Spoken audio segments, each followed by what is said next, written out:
यहाँ रहने वाले जितने गरीब लोग हैं उनके बच्चों के पास पढ़ने का कोई सुविधा ही नहीं है। गरीब का बच्चा जा रहा है पढ़ने, वहाँ पढ़ता नहीं है, खिचड़ी खाया और घरे चला आया। कॉलेज में खिचड़ी नहीं बट रहा है लेकिन वहाँ से डिग्री बट रही है। बिहार के शिक्षा व्यवस्था का हाल ये है, स्कूल से खिचड़ी और कॉलेज से डिग्री बट रहा है, पढ़ाई दोनों में कहीं नहीं हो रहा है। तो अगर पढ़ाई चाहिए क्योंकि यही रास्ता है गरीबी से निकलने के लिए, तो बिहार में सबसे ज्यादा पैसा शिक्षा पर खर्च होना चाहिए।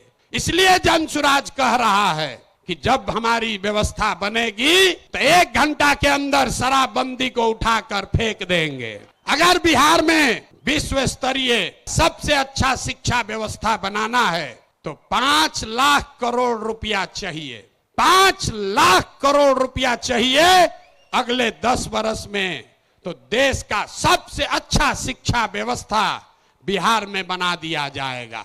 और ये 5 लाख करोड़ रुपया आएगा कैसे? जो शराबबंदी हटाएंगे तो ये तय किया कि शराब से आने वाला टैक्स का पैसा वो बजट में नहीं जाएगा, नेताजी के सुरक्षा के लिए नहीं खर्चा होगा, सड़क बिजली पानी के लिए नहीं होगा। जितना शराबबंदी के टैक्स का पैसा होगा अगले 20 वर्ष बिहार में सिर्फ और सिर्फ नई शिक्षा व्यवस्था बनाने के लिए खर्च किया जाएगा। अब समझ में आया काहे हटाना चाहते हैं? हर बरिस 20,000 करोड़ रुपया शराबबंदी के चलते नुकसान हो रहा है, तो 20 बरस के पैसे को, शराब के टैक्स को अगर आप नई शिक्षा के व्यवस्था के लिए खर्चा करें तो 4 लाख 5 लाख करोड़ रुपया बिहार के बच्चों के मुस्तकबिल को बदलने के लिए उपलब्ध हो जाएगा। हम ये नहीं कह रहे हैं कि शिक्षा व्यवस्था बनाएंगे, उसका रास्ता भी आपको बता रहे।